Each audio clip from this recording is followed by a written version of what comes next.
Social media জিনিসটা একটা অদ্ভুত জিনিস।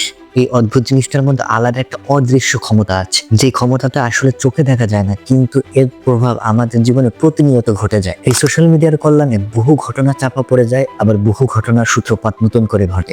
আবার কোনো কোনো ক্ষেত্রে তো দেখা যায় এই সোশ্যাল মিডিয়ার কল্যাণেই দেশের ক্ষমতার পালাবদল ঘটে যাচ্ছে প্রতিনিয়ত।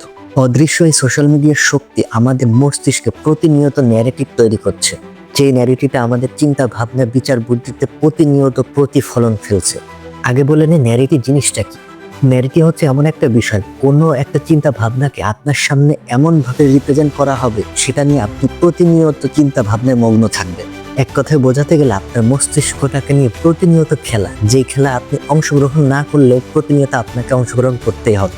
এই যে ধরুন কিছুদিন আগেরই একটা হত্যাকাণ্ড লক্ষ লক্ষ মানুষের হৃদয়ে আলোড়ন তৈরি করলো। ফেসবুকের টাইম লাইনে হাজারো লক্ষ পোস্ট, মানুষের হৃদয়ে তৈরি হলো আলাদা একটা শূন্যতা। ঠিক তার কয়েকদিন পরে সোশ্যাল মিডিয়া নিউজ ফিডে ভরে গেল মহান এক নেতার আবির্ভাবের গল্প।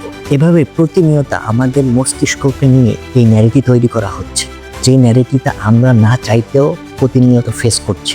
বর্তমান প্রেক্ষাপটে এই সোশ্যাল মিডিয়াগুলো প্রয়োজনীয় নিউজ ছাড়াও প্রতিনিয়ত অপ্রয়োজনীয় নিউজ আমাদের সামনে প্রকাশ করছে। এই যে ধরুন কখন কে কি করলো, কতটুকু পানি খেলো, কে কখন ঘুমালো, কার বিড়াল কখন আসলো, এই ধরনের নিউজ সয়লাভ আমাদের সোশ্যাল মিডিয়াগুলোতে। ভাবতে অবাক লাগে, একটা দেশের নিউজ চ্যানেলগুলো নিজেদের ভিউ কামানোর আশায় প্রতিনিয়ত এই ধরনের অযাচিত নিউজ আমাদের সামনে প্রেজেন্ট করে যাচ্ছে।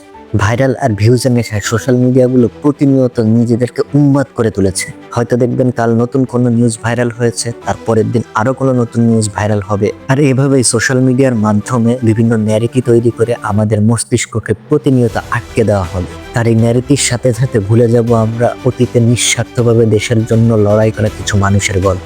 শুধুমাত্র থেকে যাবে তাদের বুক ফাটা আর্তনাদ আর হাহাকার।